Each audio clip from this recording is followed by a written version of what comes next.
Surah 56, Al-Waqia, the event. In the name of Allah, the most merciful, the most compassionate. When the event will come to pass, and then there will be no one to deny its occurrence. A calamitous event that shall turn things upside down.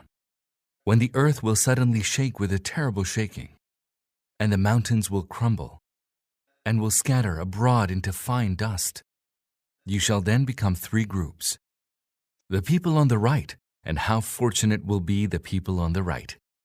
And the people on the left, and how miserable will be the people on the left. As for the foremost, they will be the foremost. They shall be near station to their Lord. In the gardens of bliss, a throng of the ancients, and a few from later times. They will be seated on gold-encrusted couches, reclining on them, arrayed face to face. Immortal youths shall go about them, with goblets and ewers and a cup filled with a drink drawn from a running spring. A drink by which their minds will not be clouded, nor will it cause drunkenness. They will also go about them with the fruits of which they may choose, and with the flesh of any fowl that they may desire to eat.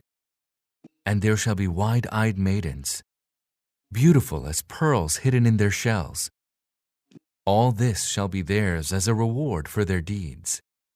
There they shall hear no idle talk, nor any sinful speech. All talk will be sound and upright.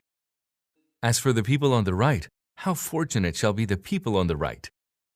They shall be in the midst of thornless low trees, and flower-clad acacias, and extended shade, and gushing water, and abundant fruit, never-ending and unforbidden. They shall be on upraised couches, and their spouses we shall have brought them into being afresh, and shall have made them virgins, intensely loving and of matching age. All this will be for the people on the right, a large throng from the ancients, and also a large throng from those of later times. As for the people on the left, how miserable will be the people on the left! They will be in the midst of scorching wind and boiling water, and a shade of thick, pitch-black smoke, which will neither be cool nor soothing. Surely they had lived before in luxury, and had persisted in the great sin. They used to say, "What? Once we are dead and are reduced to dust and bones, shall we still be raised to new life from the dead? We and our forefathers of yore shall all be brought together on an appointed day. Then you, the erring ones, and those that gave the lie to the truth, shall all eat from the tree of al-zakum, filling your bellies with it. And thereupon you shall drink boiling water, drinking it as thirsty camels do. Thus shall they be entertained on the day of recompense.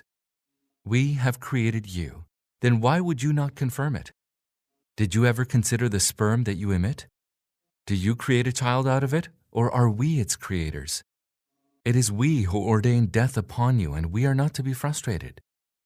Had we so wished, nothing could have hindered us from replacing you by others like yourselves, or transforming you into beings you know nothing about. You are well aware of the first creation, then do you learn no lesson from it? Have you considered the seeds you till? Is it you or we who make them grow? If we so wished, we could have reduced your harvest to rubble and would have been left wonderstruck to exclaim, "We have been penalized." Nay, we have been undone. Did you cast a good look at the water that you drink? Is it you who brought it down from the clouds, or is it we who brought it down? If we had so pleased, we could have made it bitter. So why would you not give thanks? Did you consider the fire which you kindle? Did you make its tree grow, or was it we who made it grow? We made it a reminder and a provision for the needy. Glorify then, O Prophet, the name of your great Lord.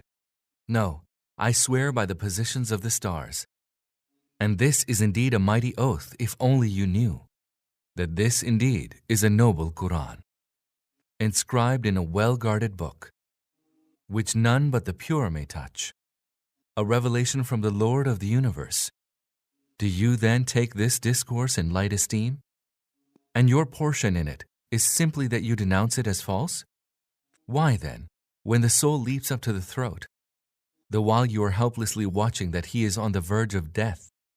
At that moment, when we are closer to him than you, although you do not see us. If you are not subject to anyone's authority, why are you then not able to bring them back to life if you are truthful? So if he is one of those who are near station to Allah, then happiness and delight and gardens of bliss are his. And if he is one of the people on the right, he will be welcomed by the words, "Peace to you," from the people on the right.